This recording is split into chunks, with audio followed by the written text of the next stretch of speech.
Jehovah's Witnesses are taught they have the truth, a set of unshakable beliefs straight from God, delivered by His one true organization on earth.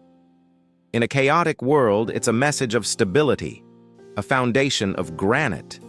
But what if that foundation has been secretly rewritten, not once, but over and over again? What if the unchanging truth was never really that unchanging at all? Today, we're pulling back the curtain on 7 of the most shocking doctrinal changes the Watchtower doesn't want its followers to look at too closely. These aren't minor tweaks or simple clarifications. These are core foundational teachings that have been completely reversed, rewritten, and in some cases, quietly swept under the rug. Stay with me as we uncover the history they hope you'll never find.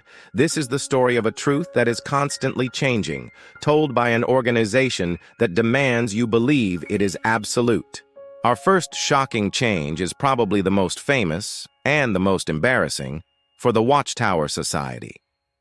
It's a doctrine that was the main ticking clock motivator for millions of followers for over 80 years, the teaching of this generation. For decades, the promise was electrifyingly simple and specific. Based on their reading of Matthew 24:34, Jehovah's Witnesses taught that the generation that witnessed the events of 1914, the year they say Jesus began ruling invisibly, would by no means pass away before Armageddon hit. Let's be crystal clear about what this meant. It wasn't a metaphor. It was literal. It meant people who were alive and old enough to remember World War I in 1914 would still be around to see the end of the world. For years, the Awake magazine even had this promise on its masthead, a constant reminder that the end was just a human lifespan away. Think about how powerful that message was. If you were a witness in the 60s, 70s, or 80s, you could literally look at the oldest members of your congregation and see a living countdown clock.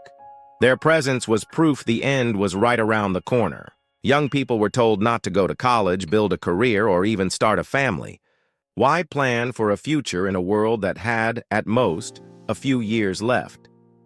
But then biology started to create a huge theological problem. The 1914 generation got old. They started dying off. By the 1980s, their numbers were dwindling fast. Then the 90s arrived, and that ticking clock was about to stop completely. The promise was on the verge of being proven undeniably false. For a while, the leadership tried to stretch the definition, suggesting maybe being a baby in 1914 counted.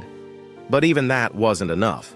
So, in 1995, in a doctrinal emergency, the Watchtower completely changed the teaching. Suddenly, this generation no longer meant the people of 1914. Now they claimed it referred to the wicked people of the world at the time of the end, a vague group with no time limit attached. The urgency vanished. The countdown clock was gone.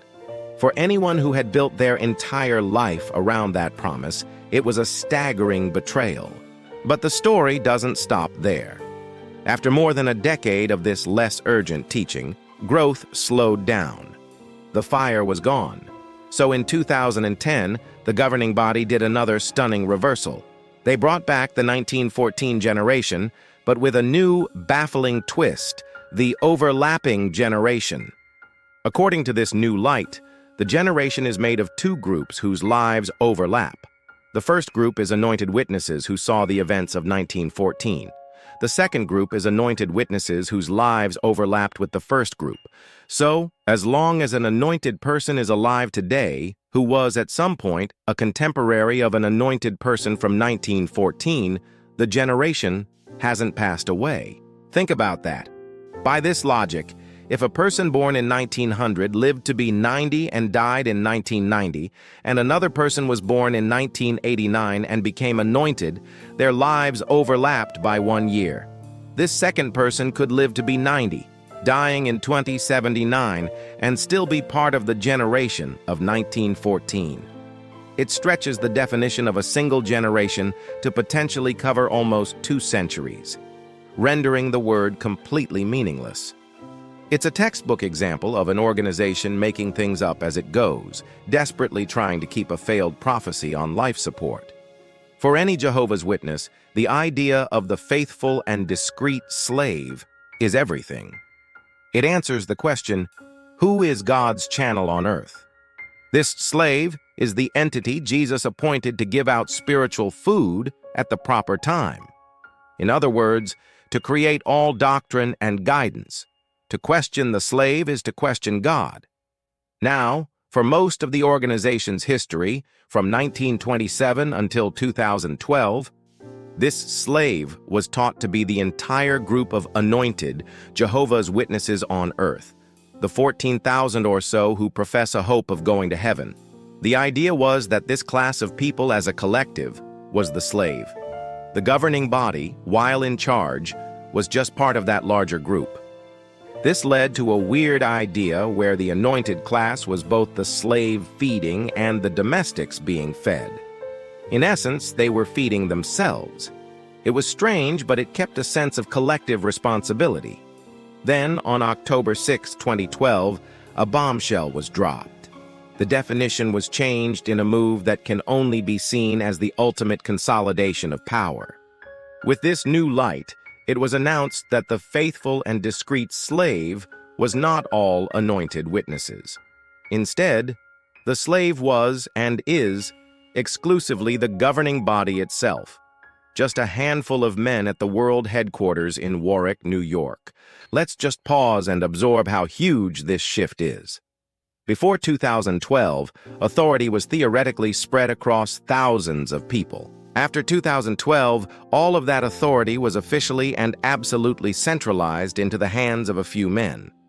They were no longer just the representatives of the slave. They claimed they were the slave. This change effectively elevated the governing body to be the sole, infallible channel of God.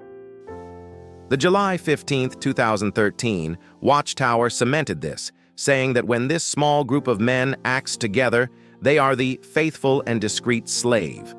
They even claimed this appointment happened back in 1919, tying their new power directly to the organization's early days. The implications are staggering. If only the governing body is the slave, then their word isn't just guidance. It's divine food from Jesus himself. This change was followed by an increasing demand in their publications for absolute, unquestioning loyalty to the governing body. It crushed any idea that other anointed ones had a role in forming doctrine. They were demoted from the teaching class to being just students, right alongside every other witness. Critics immediately called it what it was, a theological power grab. It insulated the leadership from any internal challenge and created a rigid hierarchy where their decisions are basically God's will. For the average witness, it meant their salvation was now explicitly tied to obeying the men of the governing body. It was a shocking redefinition that remade the very structure of authority in the religion. If you ask any Jehovah's Witness today, they will tell you with total certainty that Jesus did not die on a cross. They'll explain that the cross is a pagan symbol adopted by apostate Christianity and that Jesus died on a simple, upright torture stake. Their own New World Translation of the Bible even reflects this, changing the Greek word stauros to torture stake. For them, the use of the cross is proof of Christendom's corruption. But what if I told you that the Watchtower itself once proudly used the cross? What if the same organization that now calls the cross a pagan abomination once featured it on the cover of its main magazine, The Watchtower? This is a documented fact. For decades, from the late 1800s into the 1930s, the Watchtower Society had no problem with the cross. Early publications from founder Charles Taze Russell's time showed Jesus on a traditional cross. In fact, for years, the cover of the Zion's Watchtower magazine featured a cross inside a crown, a well-known Knights Templar symbol. Russell and his followers saw the cross as a fitting symbol of Christ's sacrifice. So what changed? How did a sacred symbol become a detestable pagan icon?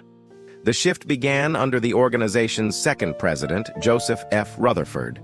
In the 1930s, as Rutherford was reshaping the religion, the doctrine began to change. A new light suddenly revealed the cross was pagan. The argument was made that the Greek word stauros only meant a stake. and the Romans used a simple pole for executions. By 1936, it was official. The cross was out, the torture stake was in. The problem is, their linguistic and historical arguments are incredibly weak. While stauros could mean a stake in ancient Greek, it could also mean a cross. Even sources the Watchtower quotes to support its case, when read in full context, admit the stauros came in several forms, including the traditional cross. Historical and archaeological evidence also supports the use of a crossbeam in Roman crucifixions. On top of that, the Bible itself, in John chapter 20, has Thomas speaking of the print of the nails in Jesus' hands, which strongly implies two hands spread apart, not one over the other. This isn't a simple refinement, it's a complete 180 on a central symbol of Christianity. For over 50 years, the organization's founder and followers revered the cross. Then, almost overnight, it became a pagan idol. They justified this with questionable scholarship and selective quotes, all to create a unique identity and separate their followers from mainstream Christianity. The Watchtower didn't just receive new light, they snuffed out the old one and pretended it never existed. We're not even halfway through, and we've already seen a core prophecy twisted beyond recognition, a massive power grab, and a sacred symbol turned into an idol. These are not small changes. Which of these has been the most shocking to you so far? Let me know in the comments below. Hearing your perspective is so important, especially since many of you may have lived through some of these changes. And if you're finding this investigation valuable, please hit that subscribe button and turn on notifications. It helps the channel a ton and ensures you won't miss our future deep dives. Now, let's get back to it. Of all the doctrinal shifts, none has left a deeper scar on a generation of Jehovah's Witnesses than the 1975 prophecy fiasco. This wasn't a subtle adjustment. It was a high-pressure campaign that created a fever pitch of expectation only to collapse into a devastating spiritual crisis.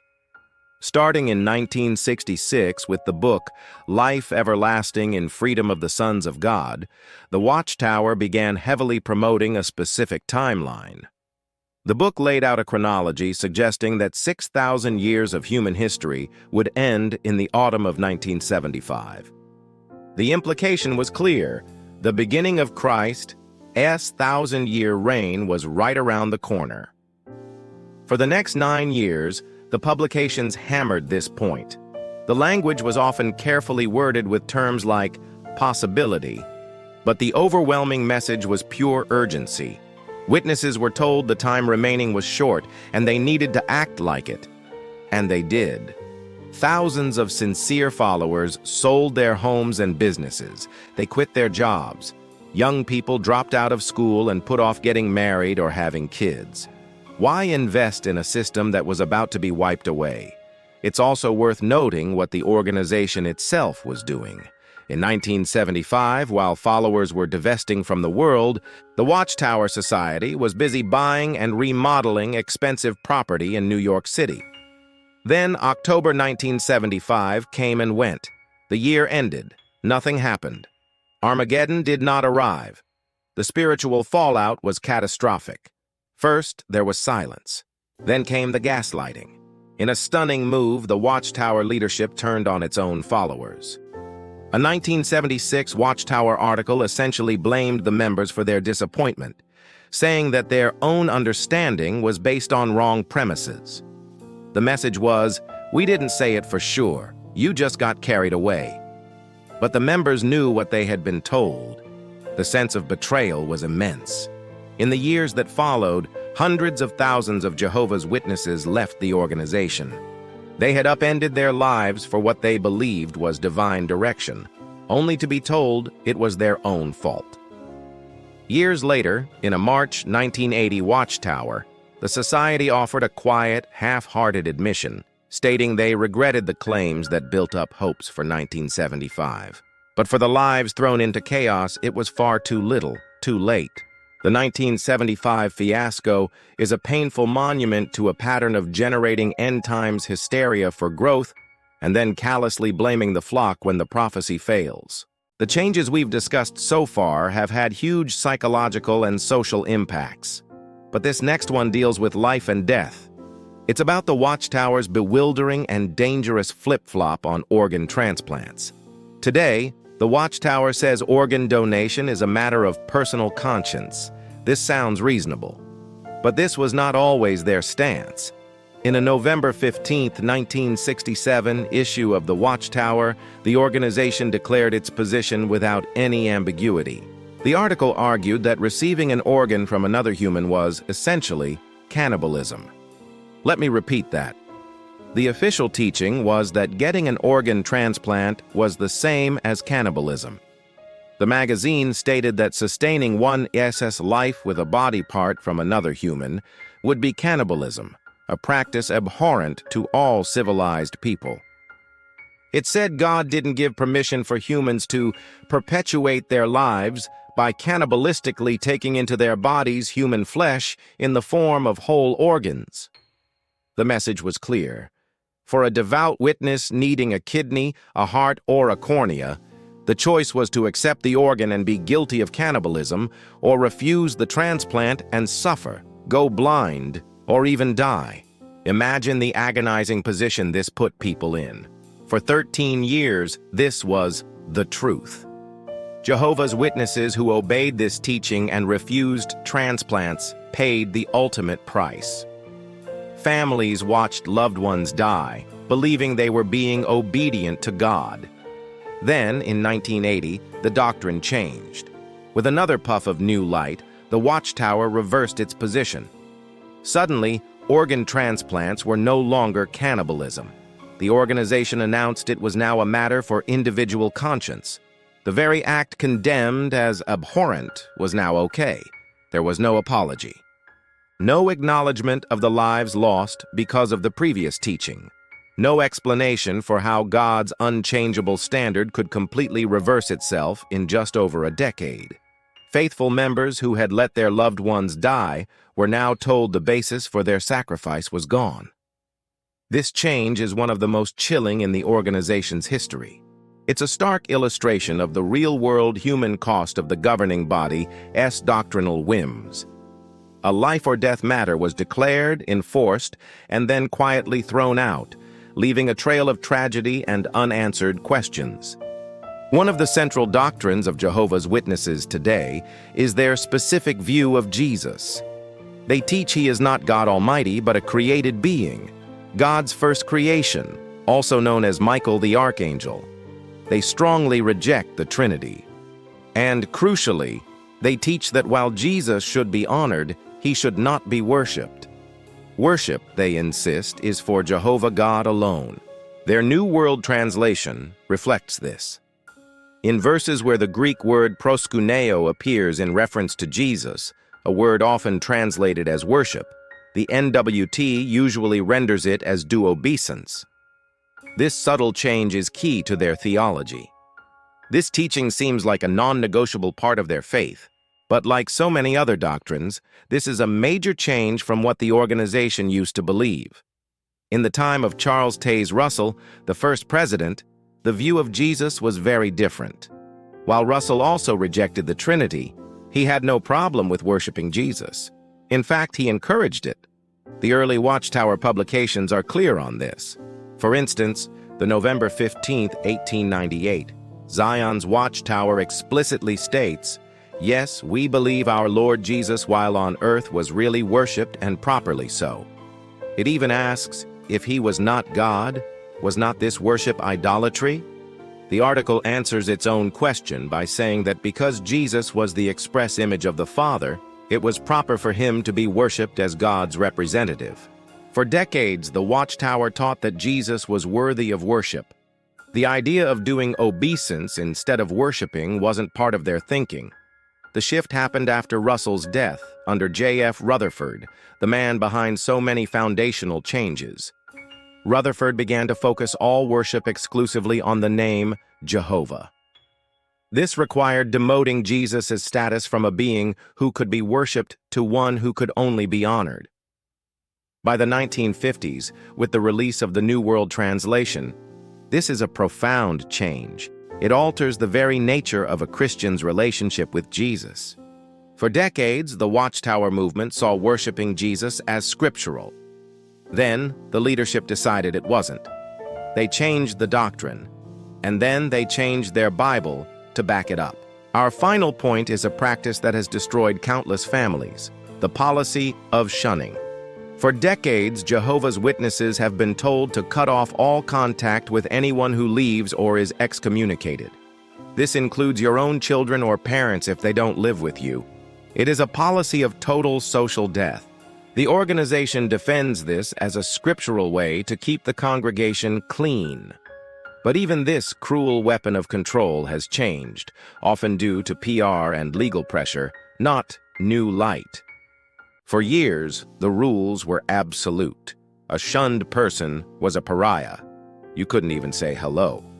But in March 2024, facing criticism and legal challenges over the harm caused by this policy, the governing body announced a slight change. Members were now permitted to offer a brief greeting to a shunned person at the Kingdom Hall and could invite them to meetings. This was presented as a compassionate adjustment, but many saw it as a cynical PR move. The core of the policy remains. You can say hello, but you still can't have a meal with your shunned child. The social ostracism that breaks families apart is still fully in force. The change was a superficial tweak to look less harsh without actually changing the cruelty. At the same time, the organization announced they would no longer use the term disfellowshipping. Instead, it would be called being removed from the congregation. This is classic corporate rebranding. Changing the name does nothing to change the devastating reality. But the most damning part is the fine print. The same 2024 update made a clear exception for apostates.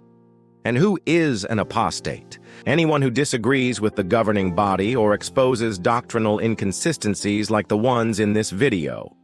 So, while someone removed for drunkenness might get a hello, someone who leaves for reasons of conscience is still to be treated with absolute contempt. This shows the shunning policy isn't about spiritual cleanliness. It's a weapon to enforce compliance and silence dissent. The rules are adjusted and rebranded to maintain control. So, what does this all mean? We've looked at 7 foundational doctrines and found that none of them are made of granite. They're made of sand, constantly shifting with the tides of failed prophecy, internal politics, and external pressure. A generation that was a countdown to Armageddon was twisted into a nonsensical centuries-long timeline. The identity of God's channel on earth was redefined overnight in a blatant power grab. A sacred symbol was declared pagan. A date for the end of the world was hyped to a frenzy, and when it failed, the followers were blamed. A life-saving medical procedure was banned as cannibalism, a teaching later discarded with no apology for the lives it cost. The worship of Jesus was taught, then forbidden. A cruel shunning policy is being cosmetically altered to fend off bad press. And this pattern isn't ancient history. Just this past year in 2025, after decades of strongly condemning it, the organization suddenly declared that pursuing higher education is now a personal choice. The same goes for toasting and clinking glasses, long forbidden as a pagan custom, but now also a matter of conscience. An organization claiming to be God's sole channel should be a model of stability. But the history of the Watchtower is a history of constant radical change. This forces us to ask the most important question: if the truth of yesterday is the apostasy of today, what does that say about the truth you're being taught right now? How can anyone place their entire life in the hands of an organization that has been so consistently and often dangerously wrong about its own core beliefs? The real secret they hide isn't just these changes. It's the nature of their belief system. A system that demands absolute certainty in a truth that is proven, time and again, to be anything but. Thank you for joining me on this deep dive. For many of you watching, this isn't just academic. It's deeply personal. If you have a story to share, or if one of these changes has affected you or your family, I invite you to share your experience in the comments. This is more than just a comment section. It's a community for support and understanding. You are not alone. And finally, if you believe this work is important, please consider supporting the channel by liking this video and sharing it with someone who might need to see it. For more in-depth analysis, subscribe and stay tuned. The truth shouldn't be hidden. Thank you for watching.